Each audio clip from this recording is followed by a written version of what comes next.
I want to say good morning and Happy New Year, even though it is February. This is our first policy breakfast of the year, so I want to welcome everyone here today and tell you that we are excited to begin a new series of policy breakfasts, and if you recall last year we did this several times, and the overall focus for the whole year was really on development. It was on AGOA, the Africa Growth and Opportunity Act. We talked about Power Africa.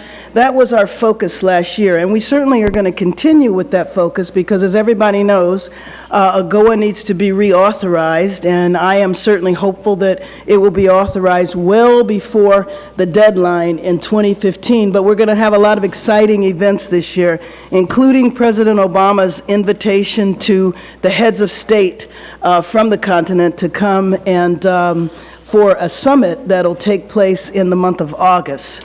So again, I want to welcome everyone. I want to acknowledge my good friend and colleague, David Cislini, the representative from Rhode Island, who is here today. I also want to acknowledge Greg Simpkins, who is here representing Representative Chris Smith, who is the chairperson of the subcommittee, and our co-chairs for this event today, Senator Chris Coons and Senator Jeff Flake.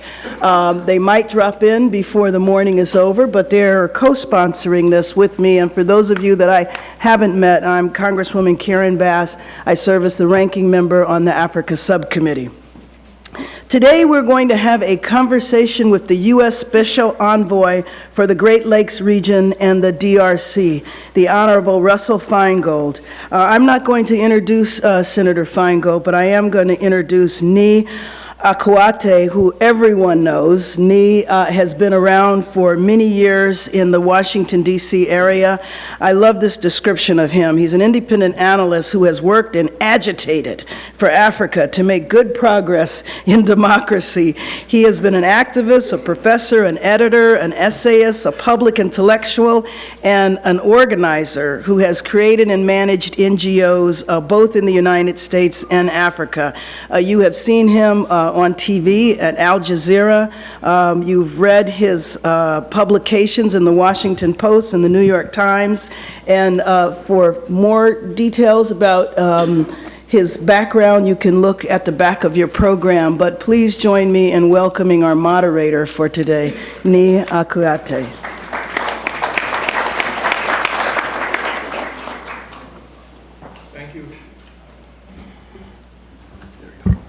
Thank you very much, Ranking Member.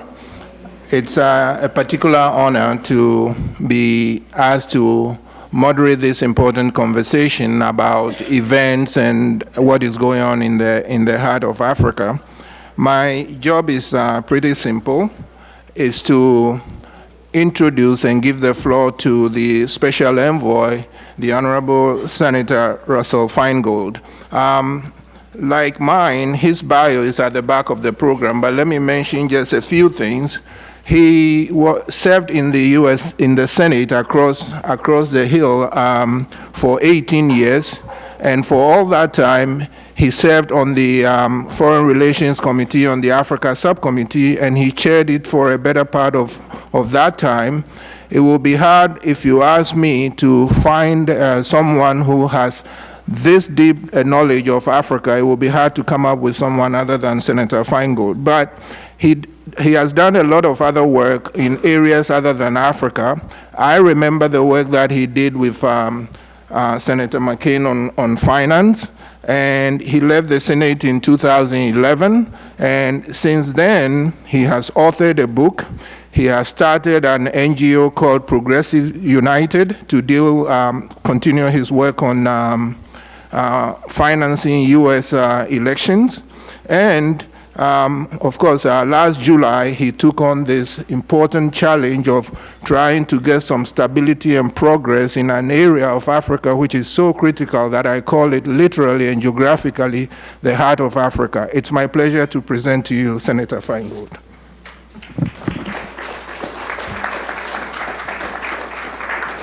Thank you, Ni, for the introduction and for your distinguished career. It was a pleasure to hear about all you've been doing over the years, and I congratulate you on it. Representative Bass, thank you for inviting me. When I was given this appointment by the President and the Secretary of State, one of the very first calls I got was from Representative Bass, who indicated that she wanted to work on these issues, which is just more evidence of her commitment to the relationship of the United States to the nations of Africa. And I also want to thank Representative Cislini for being here as well. These are people who typify in the Congress the fact that I tell people, they find it hard to believe, but I tell them that American-African relations are one of the last bastions of bipartisanship in the Congress. For 18 years, there were people that I worked with that I didn't agree with on anything else, but we cooperated on issues relating to Africa. So this isn't just hopeful for our relationship. Maybe it's hopeful for America that we could find more areas where we could be more cooperative. So I really thank the Representative Bass for doing these forums and for making this a successful series of events relating to Africa. My understanding is you want me to talk for a few minutes and then to answer questions. This is such a complicated subject, as you know, it's difficult to know where to start. But, you know, if somebody asks me back in Wisconsin, what are you working on, the first thing I have to explain to them is that it's not the same Great Lakes. Somebody heard that I was appointed and said, this is terrific. I'm so glad you're taking on this challenge. What are you going to be doing measuring water levels in Lake Michigan? I said, no, these are different Great Lakes. But because so many of us know less about Africa than we should, including me, I feel that people have to understand that this conflict in Eastern Congo is not something that started 1,000 years ago. That's the assumption people have. That when they see conflicts, complicated conflicts around the world, they think, well, these different people have been fighting each other forever, it's never going to change. The first thing I want people to know is that this relates more to relatively recent events of the last 20 years. It is at least in part related, I'll leave it to the historians to piece this out carefully, to the Rwandan genocide, which we will sadly be commemorating in the next weeks. 20 years ago was that horrendous genocide. The result was, of course, the flight of many people, some millions of people, including those who had conducted the genocide, into Eastern Congo. And so what you had here was several countries that had their own sort of separate history becoming intertwined in a complicated series of events that led, as you know, to what's called Africa's First World War. The very disturbing and dramatic events of the 90s and early 2000s, where the whole region became a very tragic situation. I just want to remind people that these are separate nations with their own histories.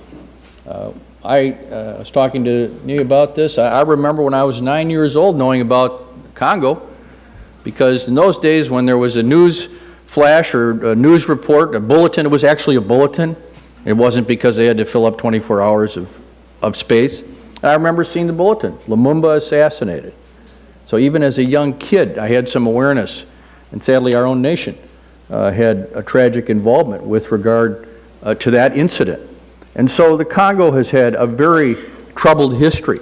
And part of its history relates to the fact that unlike other colonial powers, the Belgians were not prepared and did not prepare the way for decolonization. And it became a very sudden moment where a huge nation had to sort of be created, and a lot of the institutions were not set up in a way, and this has an impact on the eastern part of Congo as well as the whole nation. But independently, of course, I already mentioned the Rwandan genocide. Enormous event that, of course, really had nothing to do with Congo, but it jarred the whole region. In addition, I remember growing up in the 70s and in that period of my life that possibly the most frightful place in the world in the minds of many Americans was Uganda because of Idi Amin. But again, these things were not interconnected. But now, with the cauldron of Eastern Congo, you have dozens of armed groups. 5 to 6 million people, by most estimates, have died, one of the greatest losses of life in the world in the last 100 years.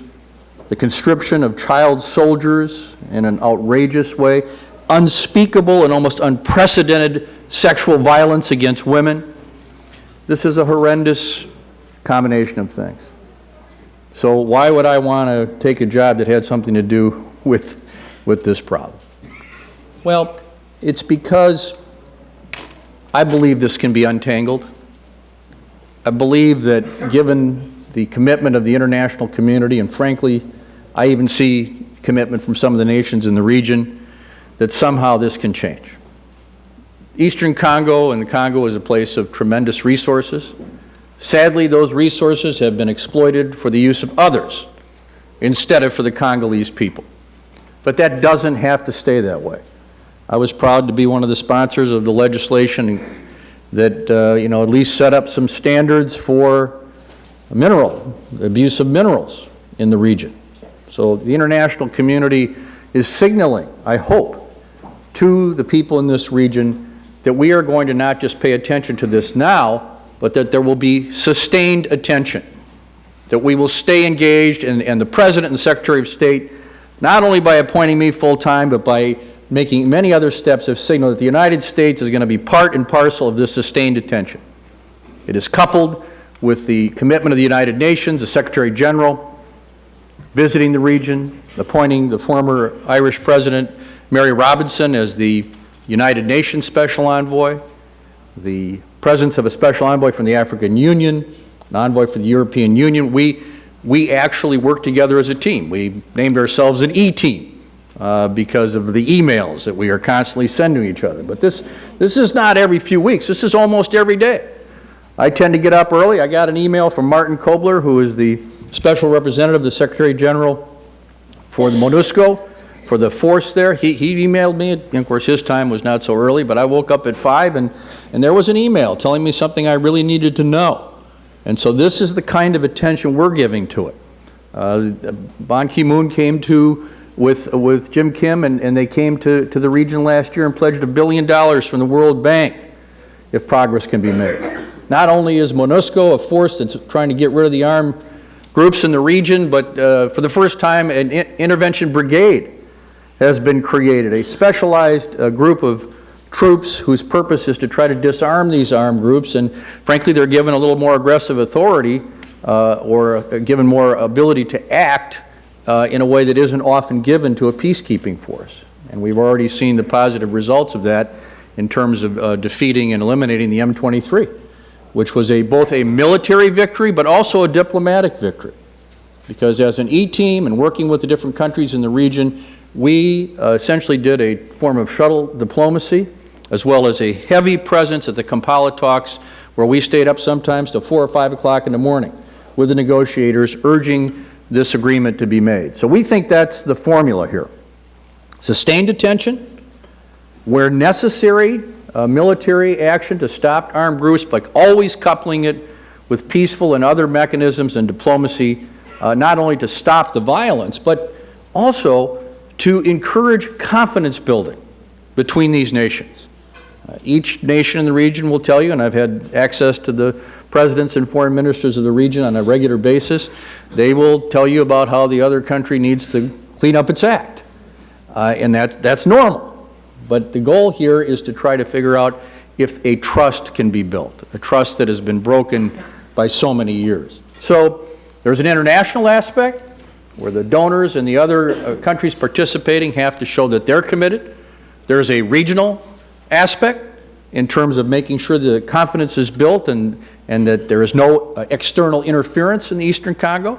And there is a domestic piece that is very challenging but essential, and that is the Democratic Republic of the Congo has to be able to govern itself. It has to have a credible military so the people know that they can turn to the military to protect them and not do harm to them. There has to be legitimate democratic elections in the Democratic Republic of the Congo. When I was chairman of the committee, I can actually look right where I used to do that, out the window. We were surprised at how well the elections in 2006 went. We did not anticipate that the international community would be able to say these elections actually were pretty well run. Just as surprising, though, was how poorly the the elections were run in 2011. And a lot of the problems that have occurred since then are related to the fact that there was a feeling that the elections in 2011 lacked the proper transparency and fairness and freedom and legitimacy.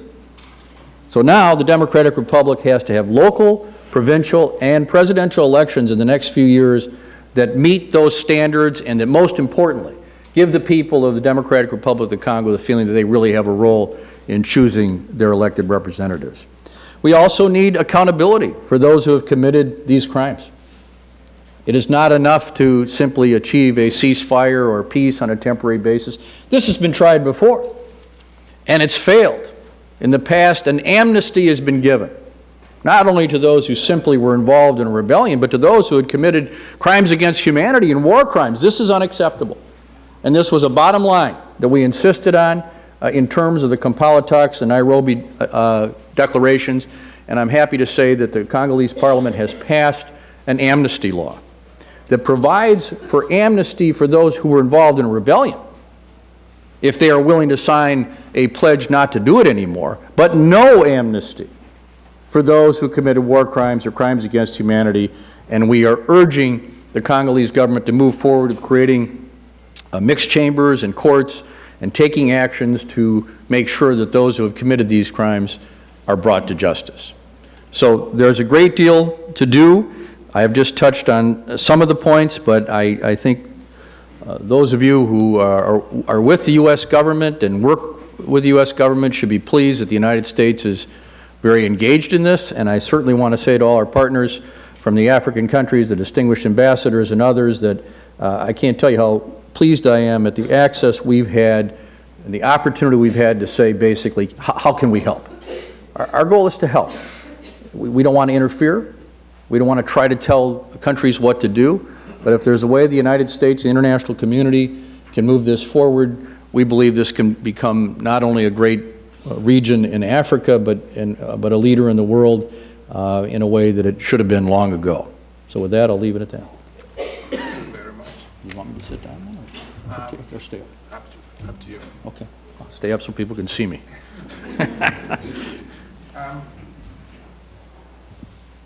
We will open up for questions in a minute, but first let me please ask the members of the African Diplomatic Corps who are here to please stand and be recognized. This is something I should have done when I first got the mic, so forgive me, but could you please stand and be recognized, members of the African Diplomatic Corps.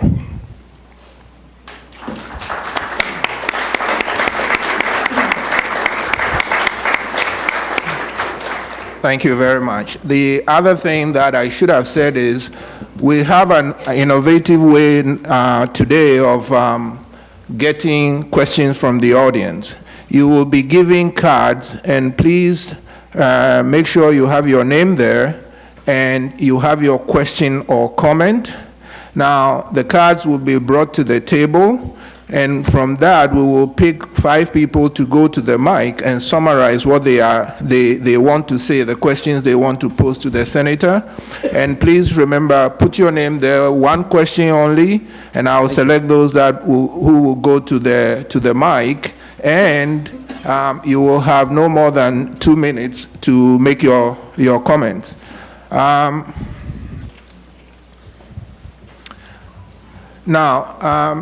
I was giving a couple of minutes, so to give you time to write down your questions, I have a couple of questions for the senator. You mentioned the violence against women in the Congo. I think anybody who's paid attention to the region in the last 20 years, that is a major issue. Could you talk a little more about what U.S. programs are helping to deal with the issue and how we're trying to address the causes of that?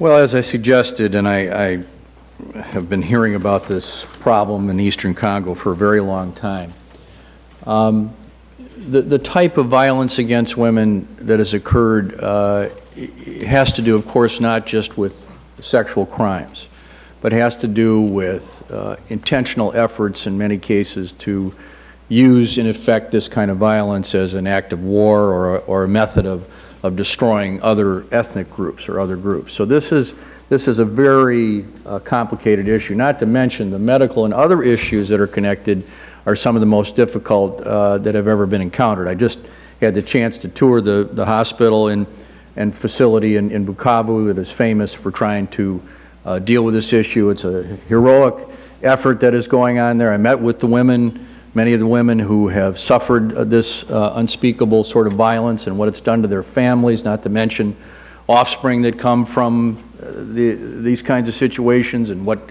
happens with those kids. I happened to have visited this region with my daughter in 2007. We met with women then, and it was going on back then. I'm told that it continues, that despite some progress that we've made, these acts continue. So there's obviously the response side, the medical side, the education side, but there's also a prevention side. And the prevention side is something that I hadn't really understood until I visited one of the IDP camps, where we were told that a lot of these incidents of sexual violence against women were not necessarily that happened sort of where they live, but it's if there wasn't enough food at the IDP camp, they'd have to go out and get some wood or get some fuel.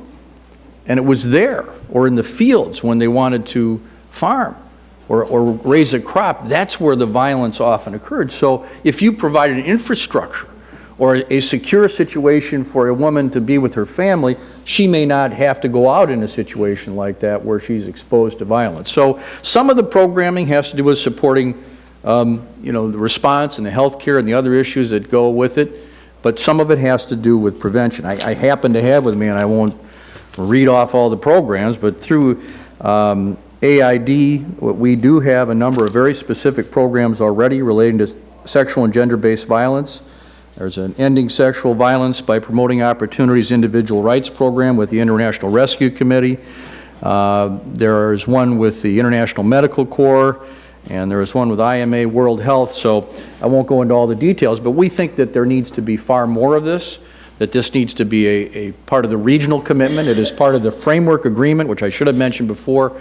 The foundation of a lot of what we're doing with the international community comes out of the framework agreement that was signed in Addis Ababa by 11 countries in the region, including the countries that are involved in this. And among the specific principles are stopping this sort of gender-based violence and dealing with the consequences of it. So we are hoping that when the World Bank talks about $1 billion and maybe more funds, that a significant amount of this will go to be dealing with this problem.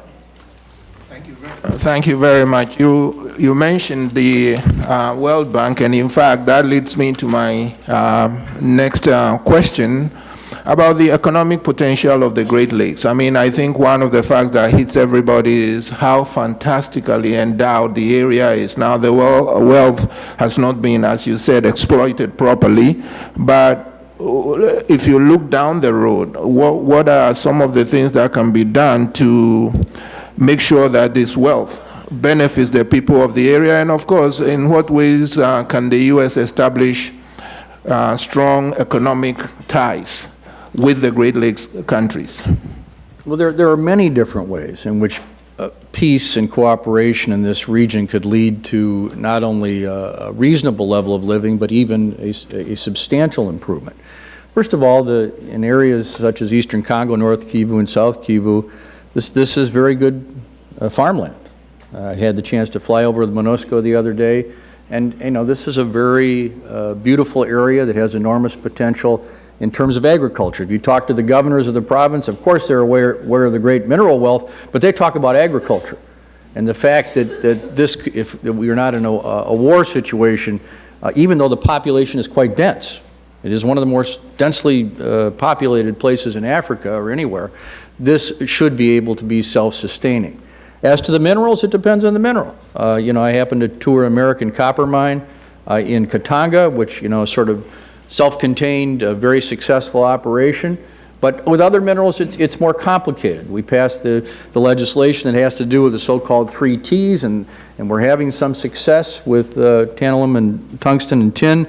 But as to gold, it's harder, because gold is much easier to just sort of transport in small, very lucrative quantities. So we need to move on to that as well. But the resources are there. And in addition, there are things like natural gas.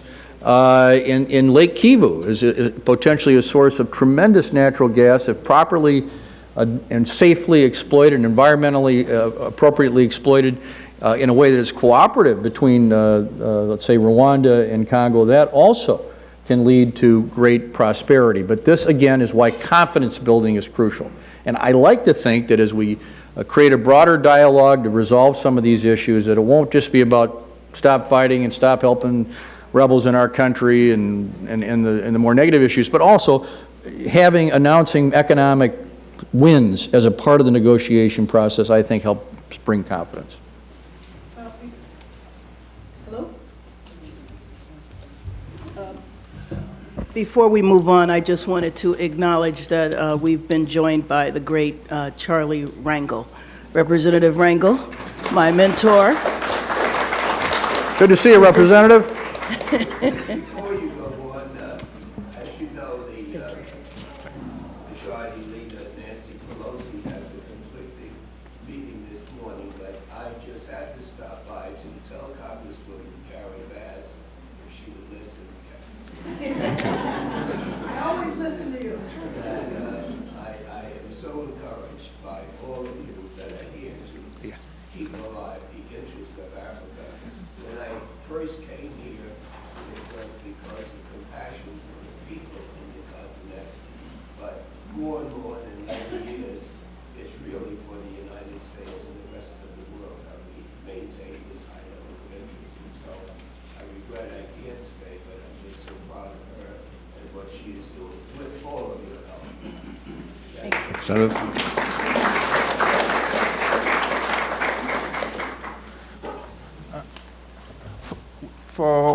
For the next questions, we will take questions from Marsha Cole of Educor. I'm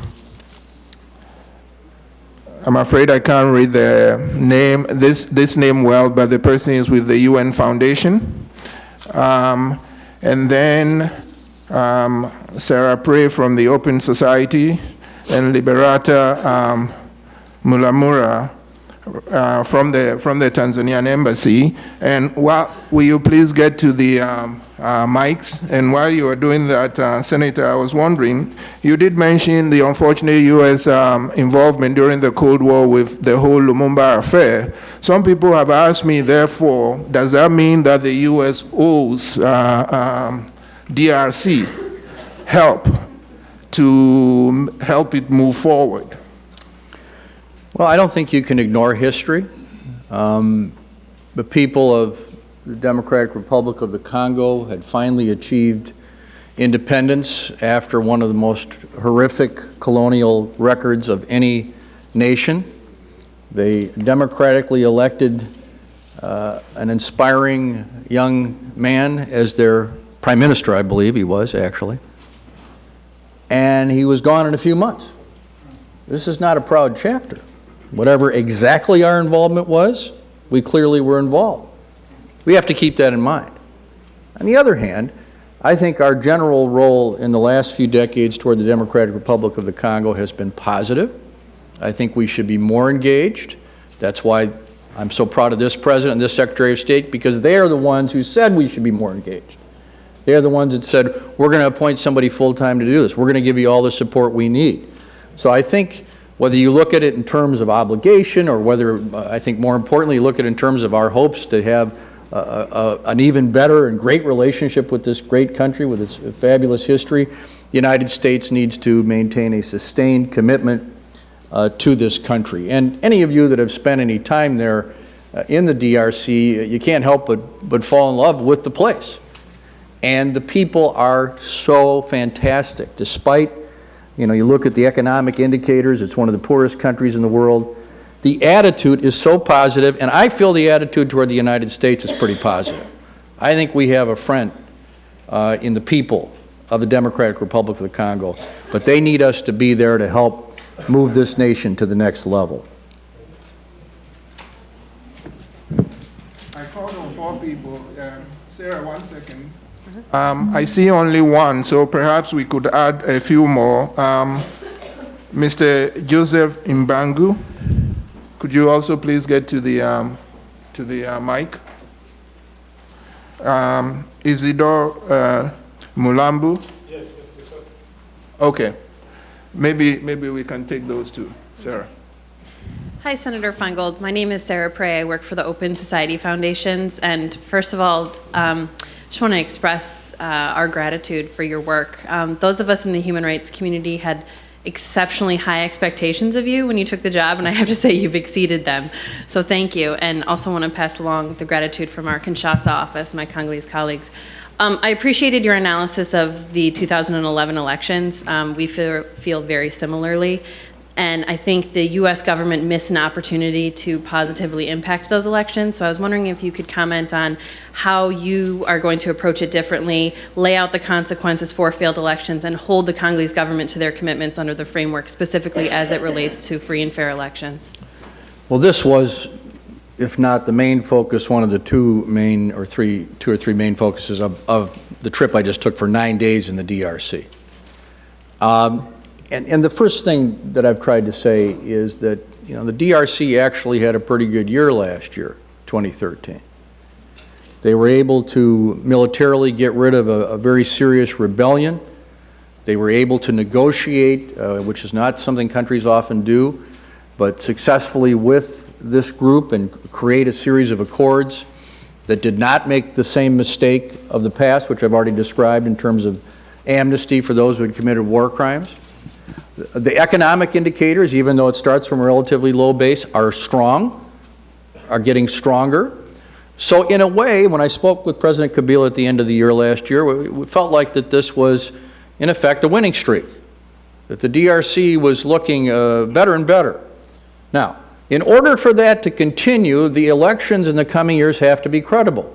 You can argue that other things are as important or more important, the security sector reform, the justice issues, economic issues, but in the eyes of the world and in the eyes of the people of the Democratic Republic of Congo, they care about whether these elections are credible. And so we're going to be very specific in terms of trying to help. I already talked at length with Abe Malu, who is the head of CENI, the Elections Commission, met with him at length, but we also talked to civil society. We talked to the political opposition. When I went to North Kivu and South Kivu and Katanga, at every stop, I asked, what do you think about the plans for the elections? Almost unanimously, people welcomed the news that it's likely that there will be local direct elections within the coming year, give or take a month or two. This has not happened for a very long time, where the local officials will be directly elected. Secondly, there is to be, or are to be, provincial elections. Now, there's a dispute here, because the proposal by Abe Malu, his first choice is to have those be so-called indirect elections. In other words, not elected directly by the people, but by those who have already been chosen as representatives. There's a lot of opposition to that. Obviously, this is up to the Congolese people and their government, but there's concern about that. Third, there needs to be a presidential election in 2016, and it needs to follow the Constitution. And that is also crucial. Now, what specifically are we going to do? Well, this is up to the Congolese people, but they are well aware that there were real problems last time. The ballots weren't properly transferred. They weren't properly stored. They weren't necessarily properly communicated. There needs to be public education about the elections, making it clear that everybody's welcome and encouraged to participate. There needs to be security for people who go to the polls. There needs to be mechanisms for dispute resolution about disputes about elections. You've heard about those here in these countries. I always get a kick when I go to Africa and start telling them about how they should run their elections, and they smile at me because of the problems we've had. So, you know, this is not easy stuff in any country, but a country of this size with limited infrastructure, with 75 million people, it requires help. So I am not just going to say to the Congolese, you need to do this and that. I think we also have to, as a group of donor countries that are going to participate, we need to be able to come to the table and say, we can help with this, we can help with that. Just a specific example, I mean, I'm very engaged in this subject, so I can bore you with this, but, you know, for example, when the ballots come in, they don't have the capacity right now to transfer the results by electronically. If we could provide the technology to make sure those results are transferred immediately through technology, through electronically, this could really make a difference in terms of people's belief that there wasn't something bad done with the ballot. So we will be engaged almost on a daily basis, the United States and the international community, to help make these elections a success. Isidore, before you go, before you pose your question, I think we'll take the next from Maital Kufa, a student from GW, Jenny Young, World Relief, Bahati AFJN, and Abraham Luakabwanga. Please forgive me for messing up your name, a journalist. Jumbo, Senator Feingold. Jumbo. I've just returned from the region, too. I'm Marcia Call, and I'm with an organization called EduCorps, working on teacher professional development. And I wondered what the U.S. is doing now to strengthen educational systems in the region, and what you think the NGO community can do as well. Well, I am not the expert on all the specific programs that we already have. I can tell you that in terms of the money that is being talked about from the World Bank, I believe that some of it has to do with educational opportunities. But I do not have with me a specific listing of the programs that we're doing. But if you give me your card, I will get it for you.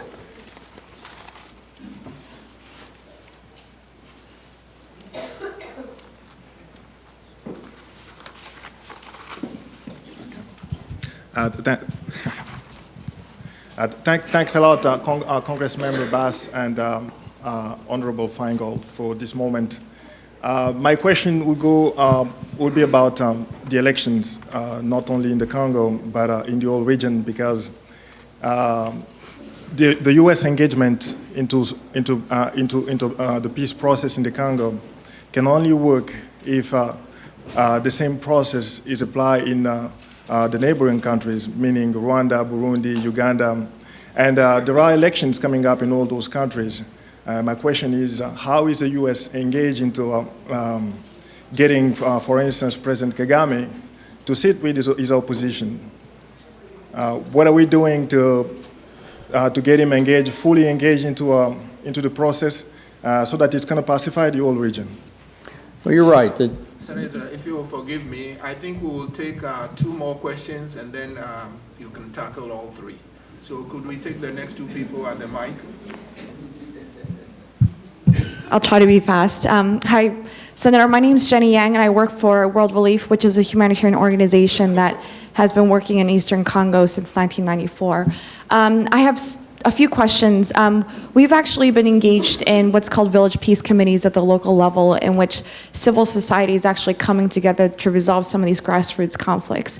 And I wonder whether or not in your conversations, especially with the Congolese government, and in your recent trip to DRC, whether or not you actually met with civil society leaders, and whether or not in your next trip you're willing to meet with some of these village leaders that are actually working at the grassroots level to resolve some of these conflicts.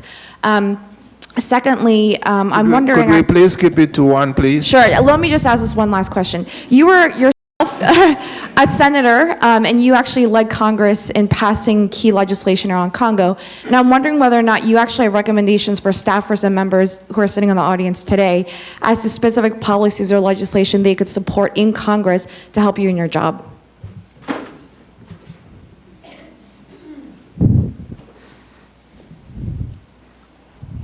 Thank you for giving me opportunity to ask a question. Actually, most of my question, the answer has been given by the Honorable, but I try to ask something through what I'm about to talk now. My name first is Isidore Mulamba. I got business, I got MBA, Straight University, and Master is accounting, Phoenix University. I am a treasurer in the UNIC. UNIC is under President George Alula governance. So my remark is like this. Congo, as everybody knows, Congo is a cornerstone for the development of the region. And you know, Congo, most of its resources has been used by different countries to go to war and they win the war because of Congo resources. And everything you mentioned, we Congolese, we don't complain anymore because everybody knows we're going to Congo. But one thing we ask, Please, because if your question has been asked, Yes, could you yes. just wrap it up? yes, one thing I try to ask you is this. In Congo, in 1 year will be 16 years, it was in lack of leadership. It was no leadership in Congo. We, under the President George Alula, who is the new leadership we Congolese prepare for the next governance, for the next election. So, like you mentioned, Congolese people understand what's going on, Thank you. Thank you. and we Thank want you. this. Thank you. We want this to be done. Thank you very much. Thank you very much. All right, well, first of all, the first question had to do with consistency in the region about talking about elections and democracy, and that's absolutely right. We can't just say to the DRC, you know, you need to follow your constitution without urging the other countries in the region, Uganda, Burundi, and Rwanda, to do the same. And you are correct that in each instance there are aspects of the Constitution that affect presidential succession, although I believe Uganda has altered theirs. So we should give the same message that I gave in the DRC the other day, which is when I was asked, I said, our experience in the United States has been that it is best to follow these sorts of constitutional limitations. We happen to have the toughest term limit rule with regard to the president, where the president, once he or she serves 2 terms, can't ever run again, which, you know, Bill Clinton probably doesn't like very much. He'd probably be president again. These constitutional provisions in these countries, as I understand, do not have that limitation. So asking that the Constitution not be altered for any individual is a message that I think is something that we should offer, understanding that each country is sovereign and can make its own decisions, but that it is a better thing for democracy and the reputation of a country if it can show that it can peacefully follow its constitutional provisions. Next question had to do with what contact we had with civil society. I want you to know that our trip to Congo, we were deeply involved in meeting with civil society and groups that represented some of the different ethnic groups. For example, I had a very good meeting in South Kivu with the Banyamulenge community and heard about their history. The fact that, you know, they're not the same as the other Rwandaphone communities, and that although they may have suffered discrimination and problems in Eastern Congo, that their experience is not identical. So when I met with civil society groups who did not include those ethnic groups, I urged them to say, when you are looking for change, make sure everyone is included. I think one of the most important root causes of the problem in Eastern Congo is this sort of ethnic tension that has been exploited by many over time. So I guarantee you that everything we do through my office in the United States will include civil society groups, and that we want to link the voices of the people and civil society with the broader dialogue that I think is already really beginning under the leadership of Angola through the ICGLR, the International Conference of the Great Lakes, and the Framework Agreement. This process is beginning, and these root causes of the problems need to be addressed. It's not simply economic opportunity, as important as it is. It's not stopping violence alone. It is also causing everyone in that part of Congo to feel that they are welcome to have their full rights as Congolese citizens. Finally, I think the last question had to do with a possible presidential election, and I didn't even endorse between Obama and Clinton, so I'm certainly not going to endorse or get involved in who should be the next president of Congo. And if you will forgive me at the mic, we want to give the next couple of questions to the diplomatic corps, beginning with Her Excellency, the ambassador from Tanzania.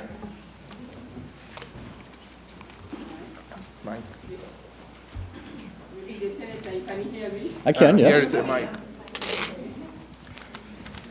Yes, sir. Good morning. Thank you, Senator. I'm happy to see you. I'm Liberata Mulamula, the ambassador of the United Republic of Tanzania to the United States. I was the former and the first executive secretary of the Great Lakes Region International Conference. So I'm pleased to hear that you have dedicated the attention and commitment to this region. My question is to bring you from Congo. I know Congo is the epicenter for the Great Lakes region, but there are other hotspot areas. What is the role of the United States in South Sudan? The situation is very volatile, and you have called for the withdrawal of foreign troops. I just want you to hear from you about your engagement. Thank you. Well, thank you. First, let me say what great affection I have for your country, having visited it a couple of times. And it happens that my daughter did her doctorate on the transition of judicial systems in Tanzania from colonial era to independence and lived in Dar. So great feelings about it. I had a wonderful meeting with your president at the end of the year, this past year, and look forward to coming there because not only do you have your own issues and concerns, but you are relevant, of course, to the Great Lakes issues and are a Great Lakes country. And so the specific question had to do with South Sudan. This is not, there is a special envoy for South Sudan, or for Sudan. I am not going to preempt Mr. Booth's hard work. I can tell you the United States is not only was committed to the process that led to the independence of South Sudan and stayed committed, but will stay committed to peace and progress in that place. But I really shouldn't get out of my lane here. I used to be able to do that as chairman of the committee. I could just talk about whatever I wanted in Africa, but I really shouldn't do it. But I look forward to coming and seeing your leaders in Dar in the not-too-distant future. And I beg your indulgence one more time. The ambassador from for Burkina Faso to the United States, His Excellency Seydou Bouda. Oh, you're going to pass up your chance? Okay. All right, please, to the mic. Thank you. My name is Ibrahim Lokabonga. I'm the anchor journalist of Code 243. First of all, I'd like to thank you, Mr. Feingold, because we, as the Congolese, since you are on the field, we can see the change in what we've been struggling for decades. But my question is regarding justice. October 1st, 2010, the UN released a report called the Mapping Report, 560 pages. A lot of names were quoted on that report. And referring to that, I may give a name, Bosco Tanganda. As of this week at the ICC, he declared, actually his lawyer declared, that he's not the Congolese citizen, but he's a Rwanda citizen. We have an issue here because you've been doing a tremendous work. The M23 is almost out. But once again, report from the UN and some others, NGO are quoting that they are regrouping in Uganda and also in Rwanda.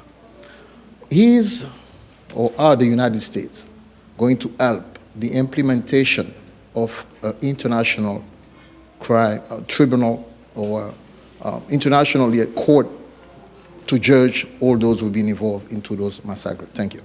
Well, let me answer that in several ways. First of all, I should have... You want to take the next two, those Okay. are the line, and then... Sure. Hi, my name is May Tall. I'm from the Elliott School of International Affairs at the George Washington University, and I wanted to thank you for being here today and talking about your dedication to Africa. I just have a quick question about any initiatives the U.S. has towards the HDI index in the Congo. Toward what? I didn't hear you. The HDI index is, the Congo is ranked 142nd in the world, which is very poor compared to many countries. And you talked about the military and the government, but are there any initiatives towards improving the state of human life in the Congo? Thank you. Thank you for the opportunity. My name is Jacques Bahati. I am the policy analyst with the Africa Faith and Justice Network. Recently, the government of Congo commissioned an investigation in Katanga to look into custom fraud. And the report says that $3.7 billion are owed to the Treasury. And then the government is denying that the report was fairly well done. And the same report says that there is even more money at the borders of Congo. Here in the US, you are planning to help Congo financially, and the World Bank is planning to help Congo. The USAID is planning to invest in Inga Dam with more money. Why that money is sitting somewhere in a corruption system? How fair is it to the Congolese people, even to the American taxpayers? Can you get result and collect that money for the Congolese people? Maybe they can be stolen in other ways, but collect it. Thank you. Senator, if you pause for 1 second, I want to call the next batch while you are answering these. Maud Muyombo, Dr. Beach, Almami Sila.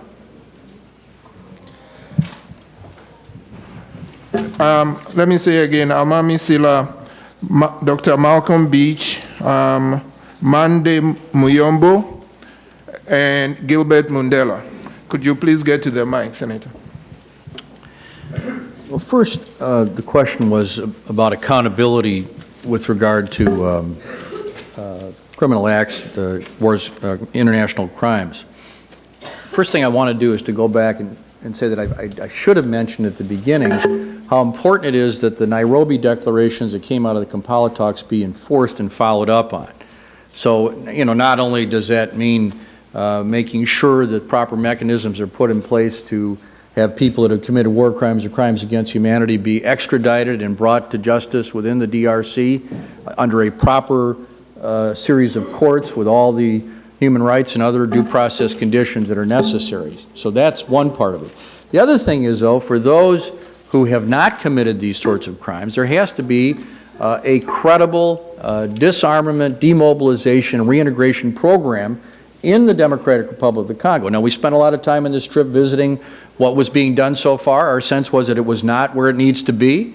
There seems to be a reasonable approach to get people into a facility, but the issues of what happens to them in terms of reintegrating with their families, what kind of training are they going to have so they can have a job, something other than being in an armed group, this has to proceed.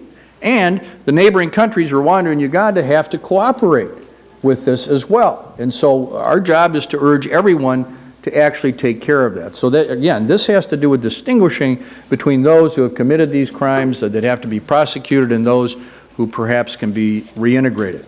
Having said that, it's essential that the United States do what we can to assist the Democratic Republic of Congo to have a justice system that is credible in this regard.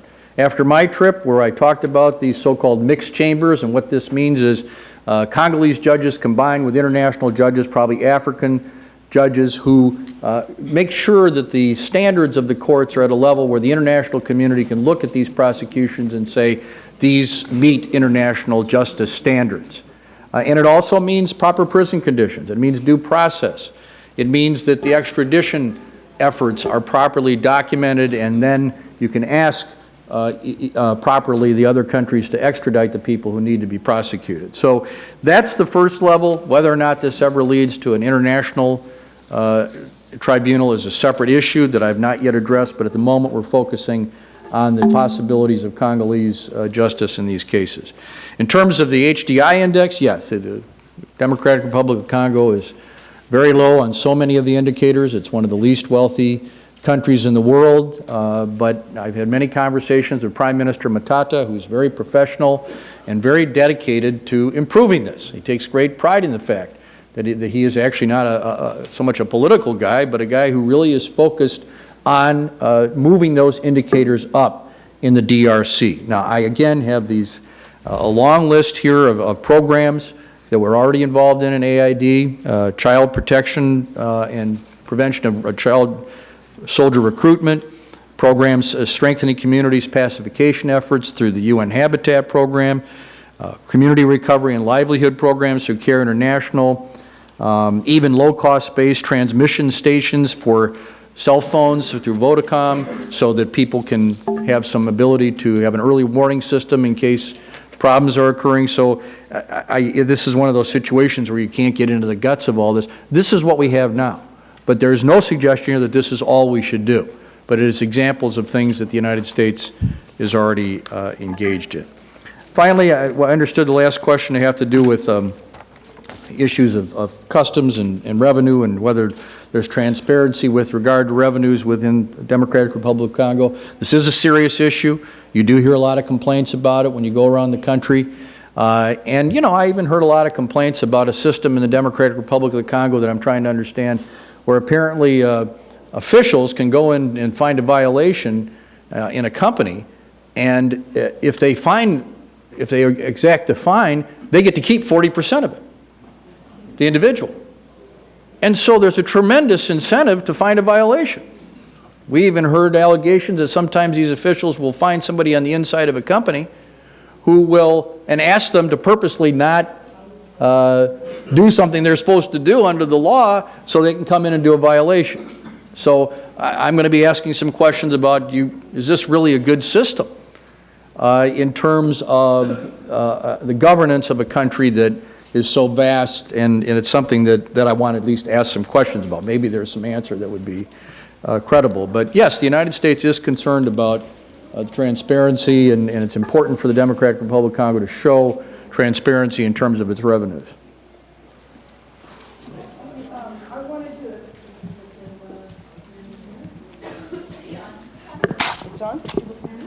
I just wanted to acknowledge that we have been joined by Ambassador Princeton Lyman, who I saw. You should stand up, please, or raise your hand.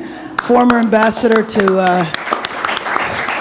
Nigeria, South Africa, and was also the special envoy to South Sudan. The model of a special envoy. There you go, the model of a special envoy.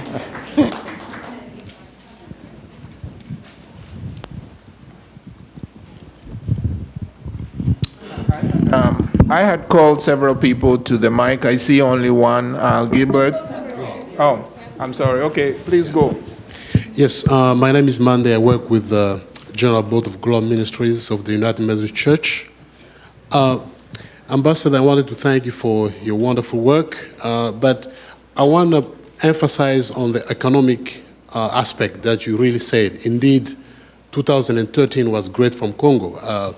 82% economic growth. We expect that to grow again this year. But it seems to me that an economic approach on a global perspective in the region requires also a global political solution. And I'm referring to President Kikwete, who is actually urging to have a global political solution in the region. By that I mean that every country should be able to strike a political solution with its rebel movement or its rebels groups. Because what we see in the region in terms of political issues is every country has a rebel movement which is operating in the DRC. Why shouldn't Uganda and Rwanda and other countries sit also with their respective rebel groups to find political solutions in order to foster economic integration in the region? Thank you. Well, I think that the current framework agreement in Addis Ababa, where the 11 and now 13 countries, 2 countries have joined, pledged to oppose the armed groups, is a sufficient basis for the countries themselves to work together to stop these groups. That's what was done with the M23. That needs to happen with the FDLR now, and it has to happen with the ADF. Those are the biggest in terms of threat. The hope is if we can get those groups out of the way, that maybe some of the others will not be so difficult and maybe they'll surrender. So my view is that you have to always combine in this situation, unless one of these groups simply surrenders, you have to combine military pressure with a comprehensive, peaceful solution. So with regard to the FDLR, I got to tell you, Rwanda has a right to say they got to be eliminated. Look, a lot of these people were involved in one of the worst genocides in human history. I mean, I think any country would say they can't just be allowed to go free, those people that committed these crimes. On the other hand, there are others that were younger ones who were just born in Congo They've been there 20 years. So again, these distinctions have to be made. My view is we need a comprehensive solution to the FDLR situation right now, which is military pressure from the DRC military and MONUSCO and the Intervention Brigade, but also making sure real mechanisms are in place for people who want to desert or surrender, so that this movement can be, this military organization can be eliminated. So my sense is the mechanisms are in place. At this point, you don't need to create a whole new mechanism, but it would be aided by something I've mentioned earlier, which is what I've called the broader dialogue that I think Angola is helping to set up, where right now the various presidents of the countries in the region are meeting, have met with President Dos Santos of Angola, and they're talking about how to handle the FDLR situation. So I think working with the ICGLR through the framework agreement is a better way than creating separate negotiations for each country. Let's take everyone now at the mic, and then we address them as a group. Gilbert. There are so many issues to talk about Congo. One, please. Yeah, I know. That's what I was saying. And in 2 minutes, we prefer to have an opportunity to have another conversation to talk more about Congo with Congolese. Congo has been pointed out as the most corrupt country in the world. And one of the elements that came out of the World Bank backing off from the construction of Inga is due to the fact that Congo is very corrupt, and the governance in Congo is not good for the people of Congo. We are going to elections in 2016 that are already flawed from the beginning. How are you going to help strengthen the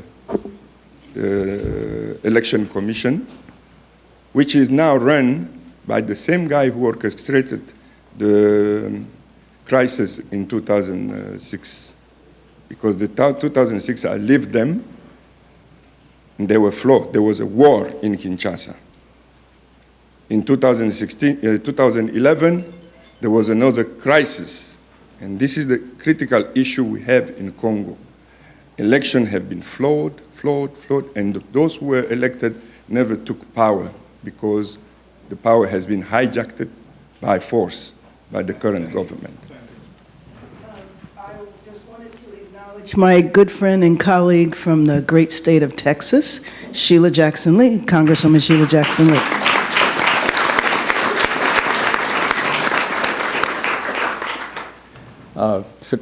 Should I respond to that one? We'll take those at the mic now. Well, let me say hello to my friend. We work together on many issues together. Representatives, good to see you again.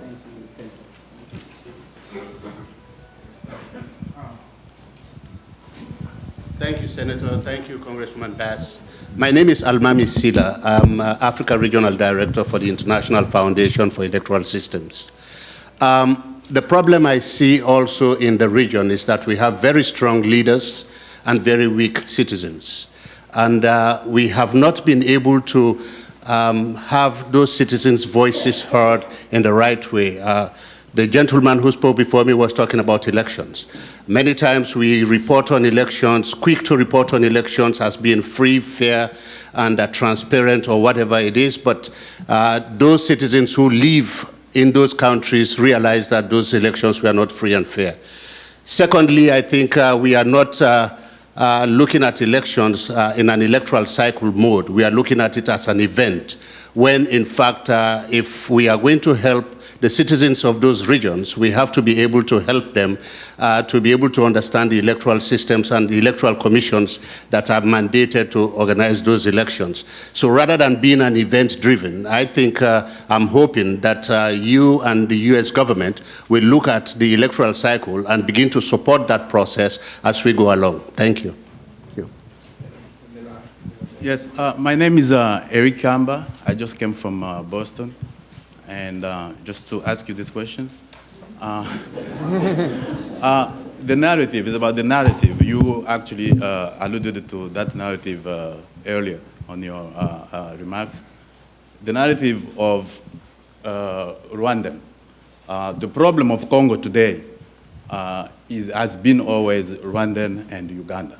If you take care of that, and everything will be fine. What I mean by that is, this narrative should be expiring now. The narrative of we're going to Congo to go after the people who committed genocide in Rwanda. But it has been like for how many years now? And people are killed in Congo as if, like, it's just about Rwanda. No, that narrative, those who committed genocide in Rwanda, they're in Congo, and every time they go in Rwanda, they get recycled, they come back as a terrorist, and then they do all that kind of stuff. So we need, my request is to try to hold Rwanda accountable. You cannot reward them for doing a bad thing in Congo. All right. The next batch will be Kwame Fosu, Rosemary Seguero, Professor Julian Siakuda, and Amira Woods. Yeah, what? And then we'll take the last one and come to the him while the senator is answering. Those ideas calls should be ready. Please go ahead. Okay, I'll try to be brief. My name is Dr. Malcolm Beach. Don't you want me to answer these first? Including his. These three?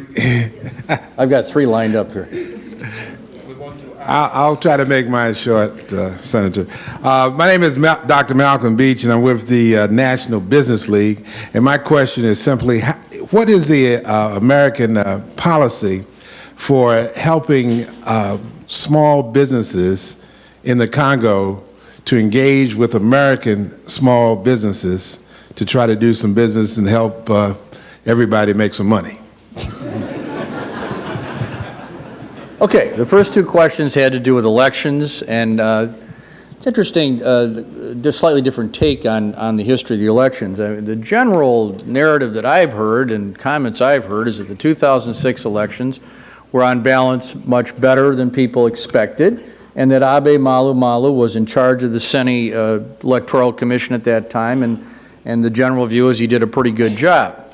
The general view is that 2011 was not so good. Now, having said that, and the fact that Abe Malu Malu is back in charge now, so that is something that can be encouraging. On the other hand, it has to be based on reality.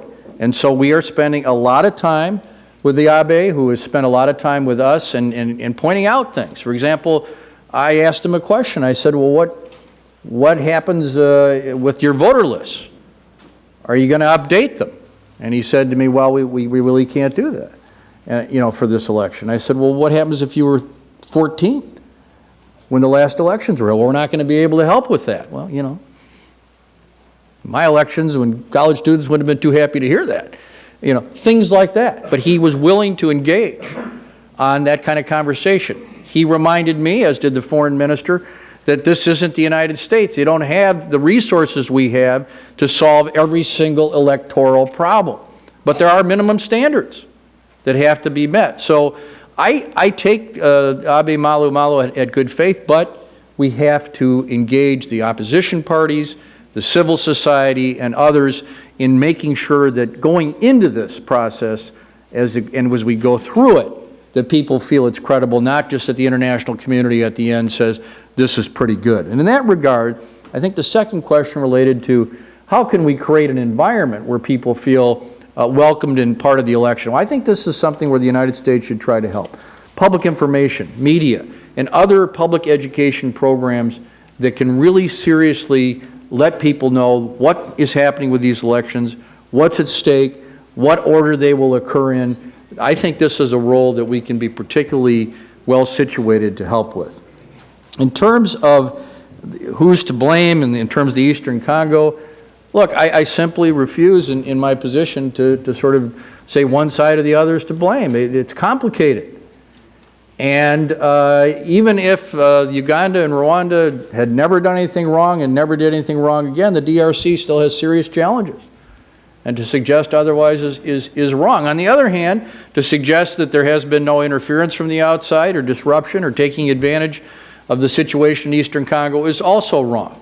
So it is simply not credible, as I try to work with others to build confidence, to sort of say it's one side or the other. That's obviously simplistic and wrong, And, you know, I actually, when I see the frustration of these presidents of these countries and how often they have to meet with people like me, sometimes I think they really would like to get this over with. Maybe they have a chance to just govern their own countries if we can provide credible governance of the Eastern Congo. In terms of small business in the Congo, I hope that this is one of the so-called peace dividends out of this. I mean, we have successful American operations and a mining company there, Freeport McMahon, where I had a great opportunity to visit, stayed overnight there and saw what they're doing. This is a large business, but you know, they're not just, you know, exploiting the resources there. I saw what they're doing in the community. I saw what they're doing in terms of health for the citizens, education, promoting agriculture. You know, I'm not saying they're perfect and I'm not going to sign off on everything they've ever done, but it struck me as a sort of modern, environmentally sensitive attempt to provide international or American investment. I would like to see that applied to the small business level, but business people in the United States have to believe they're getting involved in a situation where their investments are reasonably protected because there is great opportunity, but this would be a result of a peace dividend. Before we go to our next round of questions, I wanted to offer an opportunity for my colleague here to say a few words. My words are thank you and a commitment to working with all of you. Good morning. Thank you, Congresswoman Bass, for these deliberative, thoughtful, and very important policy-making sessions. When a gentleman says he got on a plane to come from Boston, I want to wave a flag of celebration because it means that people are interested all over the country for this vibrant and hope-inspiring future for the Democratic Republic. And so I wanted to say to our envoy, let me thank you, and those of you, this is a feisty fighter, Senator Feingold. He looks as calm now and with a quiet smile, but you can be assured that he is fighting, and as he absorbs the various points that are being made, and as I'm absorbing them for just a few moments as I leave out to another meeting, I want to commit, Senator, to joining with Congressman Bass and a number of others to be your partner, as we have done over the years in Africa. And I have been to the Democratic Republic for a long time, meaning I have gone in the early years. I knew the president's father. I was there when the president's father walked in out of the years that he was fighting. And so I know there are great opportunities for business. I know there are great opportunities for peace. I heard the comments on Rwanda and Uganda. We know the president's there. We just want to be of help.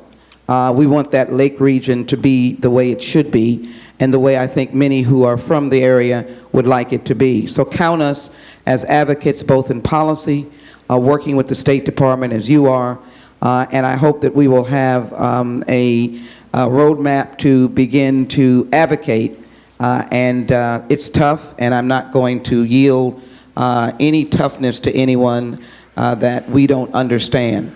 What we do understand is you want it to be better. And so we want it to be better, but you could not have a stronger fighter and friend in Envoy Feingold, Senator Feingold, which we hope that anytime he wants to come back to us, he would be welcome to do so. Let me thank you as well for your moderating and leadership and sensitivity on this issue. Again, thank you, my brothers and sisters, for being here in such numbers, and I'm committed to be part of the solution and not part of the problem. Thank you all very much. Thank you, Congresswoman. Thank you very much.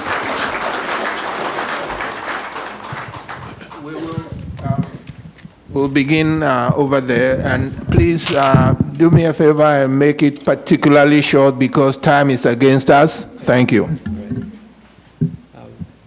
Thank you, Congresswoman Bass, for holding this forum, and thank you, Senator Feingold. I worked with you when I worked with my old boss, Congressman Rangel, on the Clean Diamonds Act. And I'm sorry. I said thank you. I worked with you when I worked with my old boss, Congressman Rangel, on the Clean Diamonds Act. The question I have, I'm moving this from voting to health. Unethical medical practices is a serious problem in the Great Lakes region, especially U.S.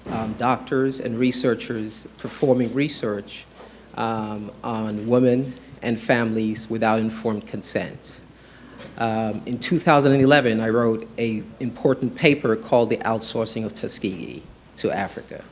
What is going on now is all the unethical medical practices that happen to blacks and low-income people here have been outsourced to Africa, East Africa, and Southern Africa. What are you doing about this issue, and what are your policy recommendations to Congress to enact laws that are going to protect women and children? Thank you. Good morning. Let me add my word of thanks to Congresswoman Bass for her continued stellar leadership, not only on these policy breakfasts, but on all she's doing here on the Hill. And Senator Feingold, when you were in these halls, your leadership on Africa and your continued leadership as a special envoy, thank you for all your great work. My question, and I thank you also for your frankness when the discussion of Rwanda and Uganda was raised. My question is in reference to other foreign militaries that are involved in the DR Congo, and namely the US with the Africa Command, China, the EU. It seems like each has been for quite some time now training various battalions in the DR Congo, and we see, well, we have to really quite frankly question the impact, both in terms of protection of civilians and just real crisis that could occur now and into the future.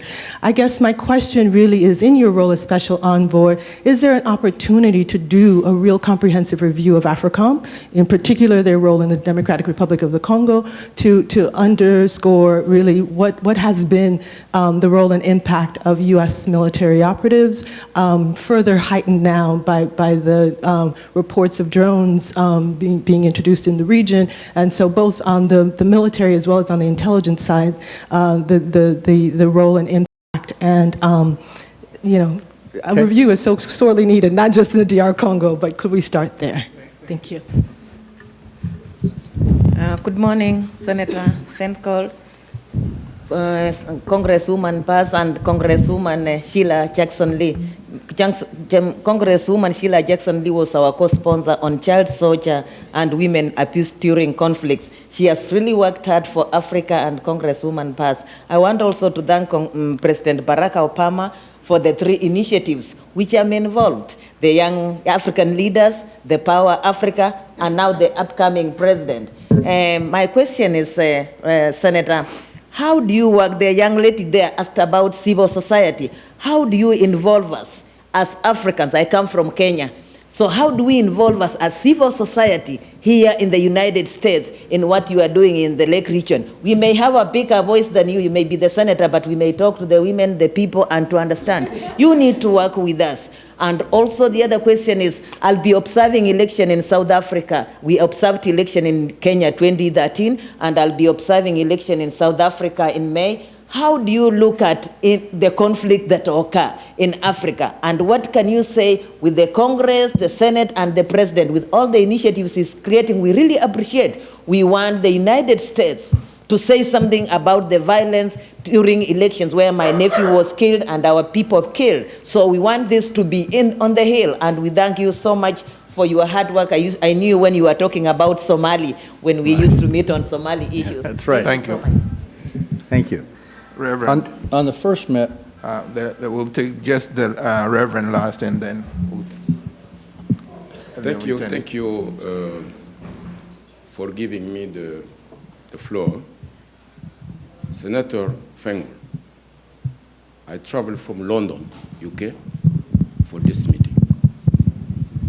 The issue you have raised today in this room, it's involving more than 10 million people killed, more than 4 million of ladies raped, more rapes, not only ladies, but children, babies, and the old lady of more than 70 years raped. But the rape which we are speaking in Congo is not the normal rape which you speak here in the US. People are coming with the guns and destroy the ladies. We did not speak much in this room today on Kagame and Museveni. I came here with this color. This is the resources of Congo. I am the chairman of Congolese government in exile. And I am the leader of the Congolese resistance in all the world from London. You may know that we have raised up as a de Gaulle during the occupation of Nazi in France. I am in London raising the question of Congo. Congo has a big crisis. We need big solution. I have to thank the President Obama by appointing you. I am an old friend of US. I have been in this country many times, coming here during the crisis of Mobutu, during the dictatorship of Mobutu. I was with the State Department every time with the position of Belgium. The last time I came in Washington was the 7th February, 96. We decided together to end the regime of Mobutu here in Washington, in the State Department. That's the day I have been told, you came here many times with the position of Belgium. Now we are going to give you the position of America. Before July 97, we need another president in Congo. Before Mobutu died, we have the bulletin of the health of Mobutu. He's going to die in 1 year. Kabila Laurent came in power 1 year after, in May, before July, and Mobutu died in September. Since the death of Mobutu, myself, the friend of America, the man who was coming here for strategy. Why I did not come here? Because I find the people like Hillary Clinton going to Kagame, pushing them with Museveni, with Tony Blair to enter in Congo and steal minerals. I have to be clear with you. We need a solution. I came here to sit with you. I will stay 10 days in Washington. I came to meet with you. I came to meet with the people, the resource people in Congress, in the State Department, strategic people that we find for once the solution of Congo. Joseph Kabila is not a president for Congo. You came from taxi and you cannot speak about democracy in Congo. It's nowhere. We have come in the situation that we don't again believe in democracy. Because in 2006, Jean-Pierre Mbemba got the election. He is in Hague. In 2011, Tshisekedi won the election. Reverend, he please. is sitting in home. Please pose a question. question I is deliberately this. avoided Can we work intervening. together strategically to find a solution in all the region, including Uganda, Rwanda, and Congo? We need another leadership in that region. These people have been standing there for long, and they have destroyed too much. Thank you. Thank God for that. Thank you, sir. First, the first gentleman mentioned an issue of medical experiments. I am not aware of this issue. Could you give me your paper? I promise I'll read it and become aware of it. Okay? That's helpful. Secondly, with regard to AFRICOM and American military involvement, I think it's safe to say that we're not deeply involved militarily in the DRC. That's just not the case. There has been some training, which I think is, I don't know exactly how much, but I know that we've done some training. I think our role, along with the international community, is to help professionalize the DRC's armed forces, to help with logistics technology, to help with maybe making sure the troops are paid directly through mobile banking rather than having it go through piles of money that are distributed out in the field. These are some of the things that can be valuable. I, as a senator, wanted to be sure that AFRICOM was not perceived by African countries in any way as an American attempt to militarize Africa. I think that would be a real mistake.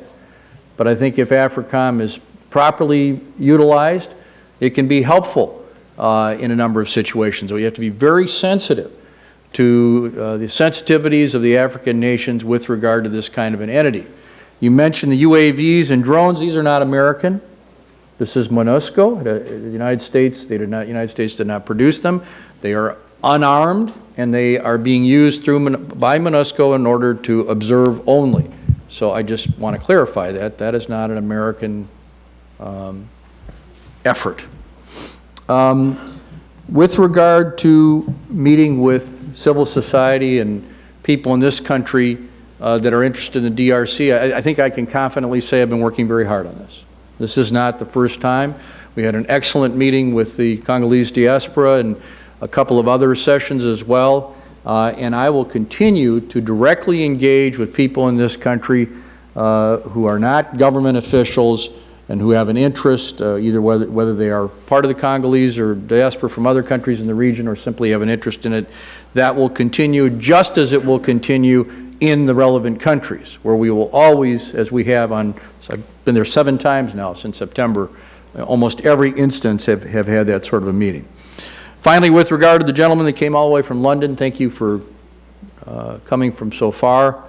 The whole idea of being so engaged and making sure the Congolese elections are free, fair, and transparent and legitimate is to make sure that people feel that the government going forward is a government that all people in the country can feel is legitimate.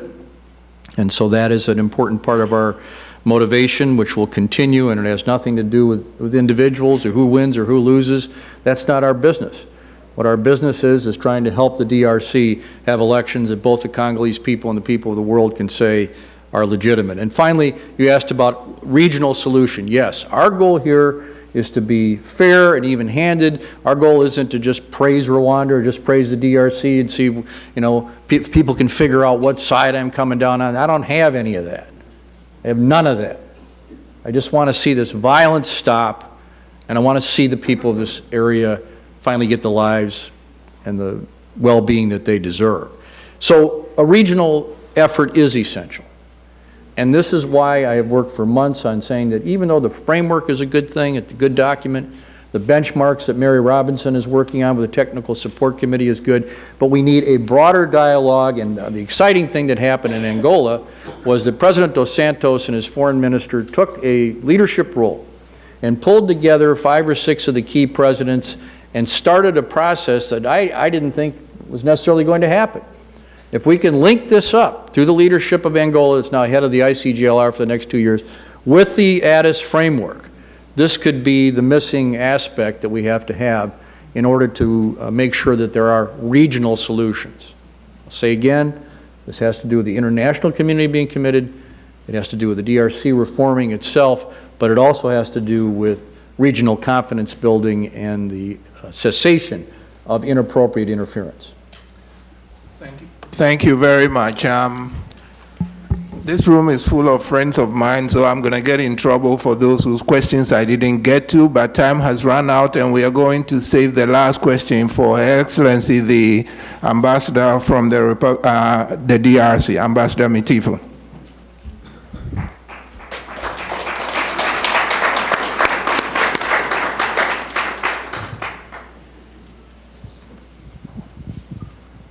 Thank you very much. I would like to take this opportunity to congratulate once again Congresswoman Karen Bass for her leadership on the Subcommittee on Africa and for getting everybody involved in resolving some of the African issues, in particular the Congolese issue. Thank you very much for this opportunity. I want to thank the Office of Congressman Smith, also represented here, with the point person for most of us. Senator Feingold, thank you very much, sir, to see you wearing this different hat, because you've always been involved in Africa while you were in the Senate, and I always remember my visit to your office, so you've been committed actually to the issues of the Great Lakes region. And thank you, Mr. Akwete, for ably moderating this session. One of my questions, actually my first question on the paper, was on an issue that Senator Feingold actually touched, which was the issue of DDR. But I want to just get back to it and to make a plea, to plead to you, to make sure that the US and the international community fully support the process of DDR. We don't want to find ourselves again in a situation where people demobilize, people disarm, and then find themselves in a situation where they don't have any other way, because it makes it easier for them to be recruited by the warlord. So a good deal of investment ought to be done to create structures that can absorb these young people who have been involved. Of course, it includes also some kind of psychological healing from these kids who have seen tremendous violations of human rights. On the women, I would like to say that the president has announced actually the creation in his office of a national security advisor on sexual violence against women. Here again, I would like to plead to members of Congress to support this initiative, but also to support the UN representative on this issue so that this office can be better supported, because it's not just these women. I've visited them. I'm originally from that part of the country. I visit with them regularly. They need a great deal of support. And what is so encouraging is their desire to live, to be productive member of society, and that ought to be supported. Also, my last point was just as information.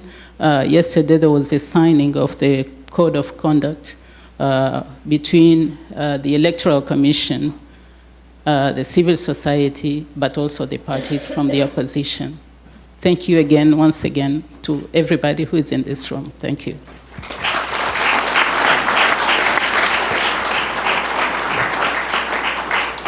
Thank you for your comments on the elections and the women's issues. Let me just, on the DDR issue, disarmament, demobilization, and reintegration.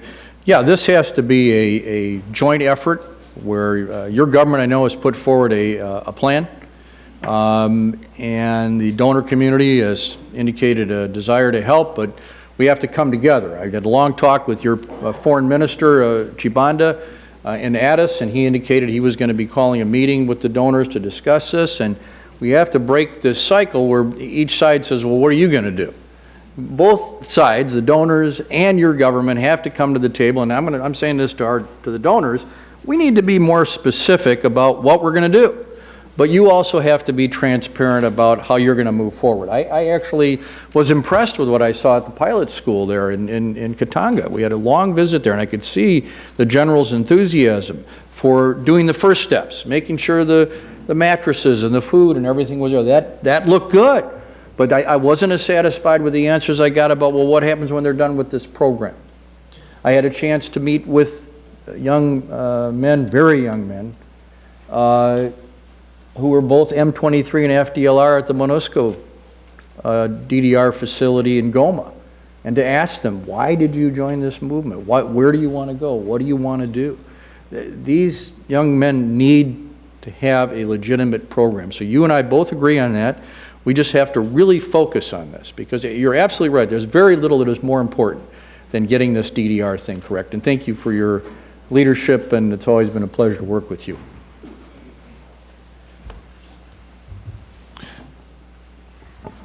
Thank you very much, Senator. Now it's my pleasure to hand the function back to Congresswoman Bass.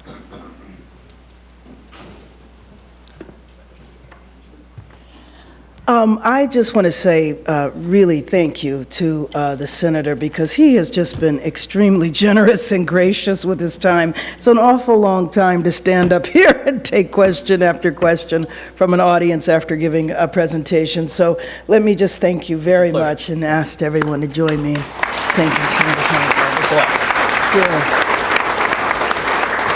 And of course, Nee, our wonderful moderator, thank you very much for your time. And as always, we're going to continue throughout the year doing these policy breakfasts, and we always want your input. So if you have ideas about what you would like to see us cover in future breakfasts, please let us know. I know you know how to contact us through, email or drop us a note and let us know, but we will look forward to being back with you probably in April. Thank you very, very much. Thank you.